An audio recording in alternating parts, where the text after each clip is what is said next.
Hey everyone, it's Robin, RsIslandCrafts, and welcome to my studio. This is my Whip It Wednesday video where I'm going to show you what crafty goodness I've been up to in the past week. I have a stack of in-progress projects, and I have one finished item.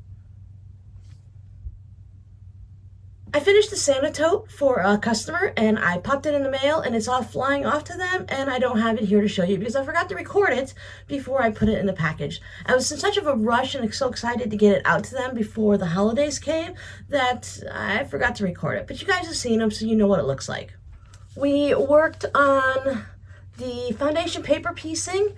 I did the blue ones for a sample.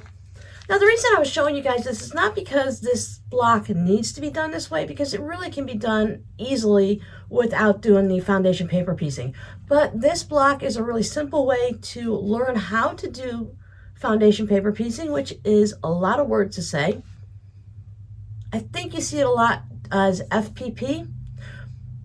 But I thought it would be a really nice, easy way to dabble into the technique, to see what it's like, to see if some of you might enjoy it without really getting into a complicated project. Maybe one day we'll try something a little more complicated, but for now, I thought it was fun to just at least try that. So I have those. And during the live stream, we worked on some batiks, or at least I worked on batiks. I made 27 of these. So you see, I have a lot of them. They're all finished. I've taken the papers off the back. I really like the way these turned out because I like working with batiks. I love the jewel tone colors. I love the richness and the ones that have really bright colors to them. So they're really fun. I enjoyed it.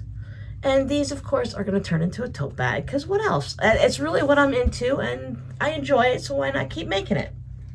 So I took one afternoon and I prepped a whole bunch of bags in preparation for making more totes and stuff. So I thought I would make some more of the little Santa zipper pouches. These are all quilted. I'm just waiting to put the belt on them and add the zippers. When I had the red thread out making the one for the customer, I thought I would just go ahead and work on some more. So I have the coin pouches all quilted and another pouch. So when I was making the tote, I used white for the lining of the pockets, and so I needed to use white thread to sew them closed. So I went ahead and started working on, this is going to be a snowman coin pouch. So I have two of those quilted, well, the front and the back for one. And then I wanted to make some zipper pouches, so I'm going to make them with the snowman, and the blue on the bottom is going to represent the scarf. So I'll do the little face there. I'm thinking eyes and a nose. I'm not sure if the mouth will actually get in there. So that maybe the snowman is wearing the scarf up around his mouth, so I don't have to worry about doing that. I think the eyes and the nose will be fine. So I have a blue snowman and a plaid snowman. So here's the other side. So if you have a front, you have to have a back.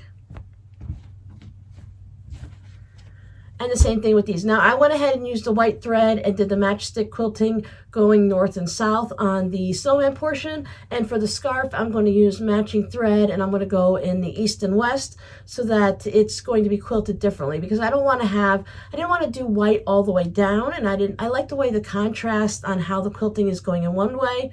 And then I went ahead and I stitched the scarf on. So now when I go ahead and go through, I'll just press the scarf over nicely and I'll do the matchstick quilting this way. So I have the batting all set, large enough to go, and that way I can get the quilting done in two different colors in two different directions without having to worry about this seam down here. So this seam is going to cover all the quilting and hold it in nicely. And I have blue and white crazy polka dots for my faux backing, just to give it that extra bit of sturdiness. There's the other one. Then I thought if I did a Santa, I was thinking early on that I did the Santa and that the character of the movie Elf, he wears a belt too, I believe. So I have to go look and see what the elves look like. I think they're still just black belts with the gold on it. So I have green for some coin pouches. These haven't been quilted yet because I didn't need to use green thread. And I also ran out of a bit of time.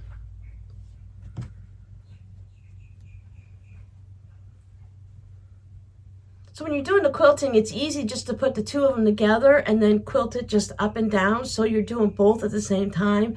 It saves a little bit of space. I can use the same piece of batting and everything in it like that. But I thought for these guys, for the Santa pouches, I would go ahead and put some handles on it so that you can actually use it as a little to-go little pouch, a little wallet, little purse, whatever, so that you can carry some stuff in it and you have a handle instead of just trying to hold it. Because some of the zipper pouches are great just to have at home to put notions and stuff in or to tuck into a tote bag, but it's also nice to have a removable handle so you can either use it in your tote bag or you can use it as your little clutch, your carry-all. So this is going to be an elf. But with the elf, I had this fun fat quarters from the Dollar Tree. So it's not cut on the bias, it's actually like this. So this is what I'm putting in Santa. And this is what the fat quarter looks like for the ones for the elf. So I thought the elf is more silly. Their stockings tend to be a little bit quirkier and stuff. So I thought it would be fun just to have something a little bit more fun. So this is just going to be the handle, and then I'll use that on the lining. And then 2 of front and back for another set of the zipper pouches. I find when I have just a little bit of time in the afternoon before I'm figuring I'm done for the day, if I have like an hour or so, I go ahead and cut out a whole bunch of projects, and then I'm ready to go the next day, so I can go ahead and do a little quilting. And maybe at the end of the day I have maybe another hour or 2 left and I don't want to get into a big project. I can go ahead and just pull something like this out, do all of the quilting on it, and I can just keep on going. Or maybe at the end of the day I want to work an extra half hour. Having a little project like this works. So I can take some of these and I can stitch them together, or I can go ahead and work on this. I always have something that I can work on for maybe half an hour or an hour just to finish off the day, because I don't want to get really involved in a project only to know that it's dinner time, I have to feed the cats, I'm at the end of my day, and I don't want to work past a certain 4 or 5 o'clock at night, because I know how I am, and the later I work, the more mistakes I make. So I even prepped the handles, so I have they're all folded, I have the batting in it and everything like that. So I have an elf tote here. This one's going to be an actual tote bag. Second elf tote bag.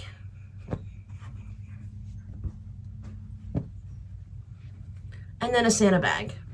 And I thought for the Santa bag, I am running a bit low on the red fabric. I've used up a lot of it, of course, making all these bags. I thought I'd go ahead and take the lining and use the red and white stripes and use that for the handles. It kind of reminds me, I'm thinking like the handles are almost like the suspenders or something like that. So I thought that would be kind of cool just to have that. I had thought about using black, but for a Santa tote that you're probably only going to use for a little short time a year, I thought it'd be fun to just go ahead and use some candy cane stripes. Now, I personally will use a Santa tote year round or an elf. I don't care if it's a holiday thing.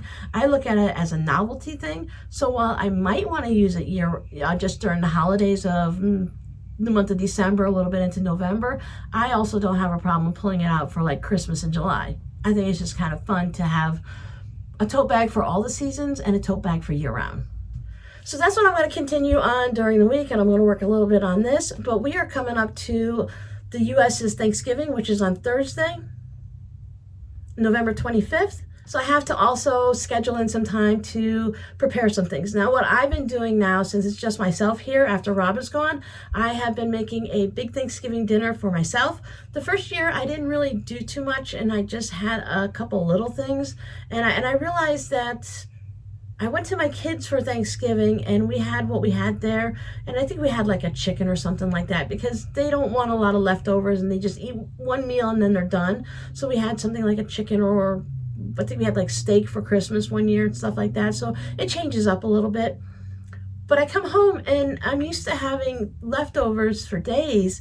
So here it is on Friday, the next day, and I'm thinking I would really love to have a turkey sandwich, but I didn't make a turkey. So now I make a turkey for myself on Wednesday, cook up all the sides and the vegetables and stuff like that, or whatever I'm gonna have. I even make myself a little snack board if I want some pepperoni and cheese and crackers, some chips and dip or whatever. It doesn't really matter because it's me, so I can make anything I want, which is really kind of a bonus thing, that I don't have to worry about whatever else that I need to make for someone else, even if I don't care to eat it or I can't eat it because I can't eat anything with milk or anything like that. So it's really kind of nice. So I'll make my dinner on Wednesday, and I have to make a couple things to take over to the kids on Thursday.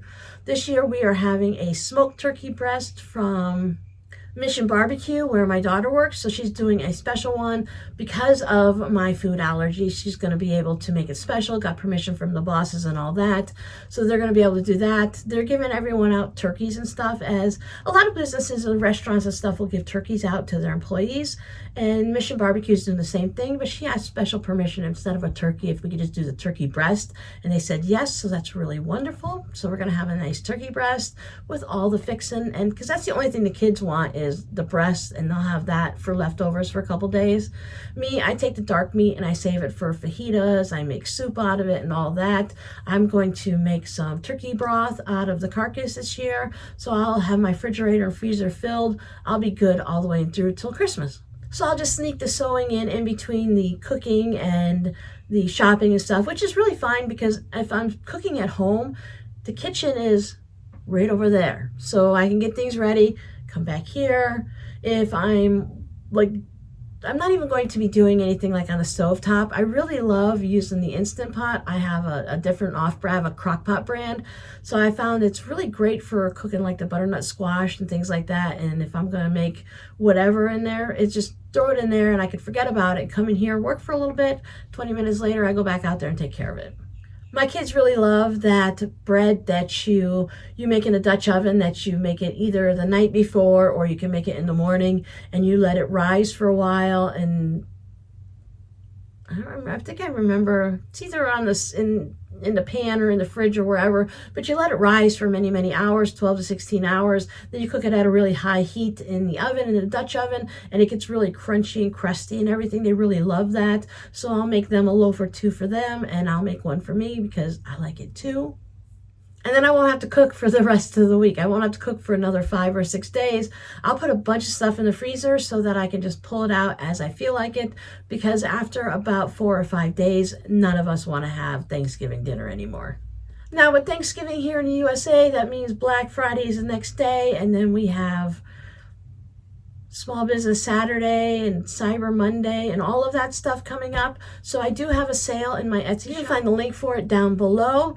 But from Thanksgiving, which is the 25th, Thursday, through the end of the month, the 30th, which is on a Tuesday, I have a calendar right there I'm just checking on, you can get 15% off of my Etsy shop if you use the coupon code TURKEY, TURKEY. So thank you anyone who is thinking about shopping. I'm hoping to get some of these things, at least a few of the smaller ones in and done as soon as I can, so that you can take advantage of the sale. And if you want to pick up any of these things, they'll be available for you. So I hope everyone has a wonderful week. And if you're spending time with your family and enjoying a Thanksgiving holiday, I hope you don't eat too much, but you have a lot of good things to eat. And for everyone else in the world, I just hope you have an amazing week.